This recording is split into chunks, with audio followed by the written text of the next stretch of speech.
Hi guys, my name is Anastasia. Welcome to the video. Today I wanted to chat to you a little bit about something that I've just had a little aha moment last week.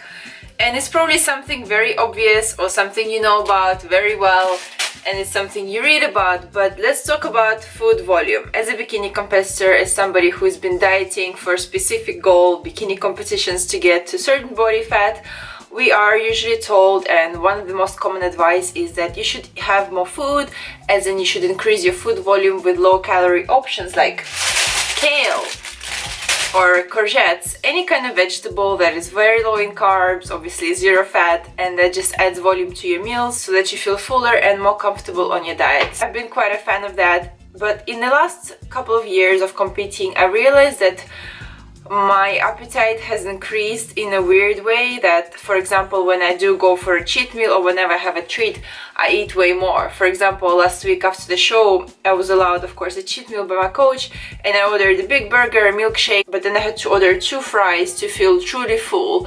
And even after I ate all of that, I still felt a bit unsatisfied. So afterwards I had like a cookie, more things, and for 2 days after that I felt quite bloated, really uncomfortable, did not have any flatness in my stomach whatsoever. And then I received some videos from my competitions from this year, and what I've noticed is that my waistline has become a bit thicker than it used to be. And yes, maybe this is because I work out more, so naturally you build more muscle in your stomach naturally gets wider. This is why I'm not a fan of doing ab exercises, because they do widen your waistline, even though some people think you're building muscles, so you're making it tighter. Yes and no, depending on your genetic shape. And this is why, again, I hardly do any ab exercises. You do work them a lot during any other movements, doing shoulders where you have to stand still and make sure you're balancing. To get to the point, I realized that I've been probably making a bit of a mistake by eating high volume meals, and what I've been doing last week is trying to stick to a bowl.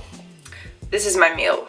No matter what I eat, it has to be a bowl size. And even though macros are important, and even though you can still lose fat if you're in a calorie deficit, if you're counting all of your food, you are actually stretching your tummy by eating high volume meals. And I'm only speaking from personal experience. Maybe you're eating high volume and you're completely okay with it, but what I find is that after having high volume meal, even though you feel full when you're on your diet, you might feel a bit more bloated. You might take longer to digest your meals. So if you're sticking to your protein and your fats, just try to maybe not add as many vegetables. Of course, vegetables are very important, and make sure you add enough. But what I'm talking about, don't add your meats and your fats and then a mountain of vegetables, because it just creates so much extra volume. And I'm not sure about science of this whole stretching of the stomach, of the inside. It's a very stretchy material. I was reading about it all last week, and that it does get stretched out the more high volume things you eat,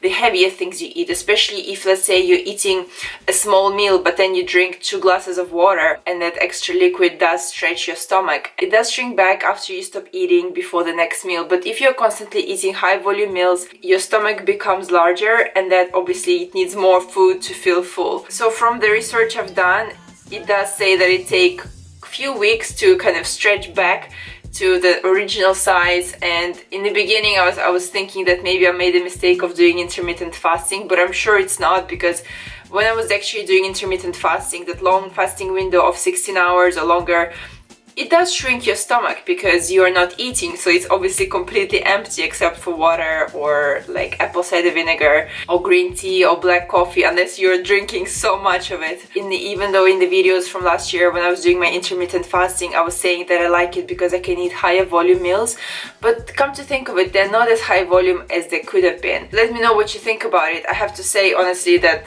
keeping to the portion size is probably harder than staying to your macros, because you can stick to your macros and you can add mountain of vegetables, but to stick to the portion size and realize that your stomach is not a well, it's not unlimited in terms of its size, and to increase your chances of staying slim in your midsection and not stretch your stomach to the crazy amounts, portion size, portion control is very important. And this is also a great solution for when you are allowed treats. Let's say you can have a piece of cake or a muffin and you don't go crazy, you don't actually go binging on the whole cake or 10 muffins, because if your stomach size inside is not as big, you will feel fuller, you will feel more satisfied with a burger and fries, not burger and 2 fries and a milkshake like what I've done. So thank you very much for watching. Wanted to share this little insight and my plan for the next couple of weeks while I'm still deciding to do a show or not.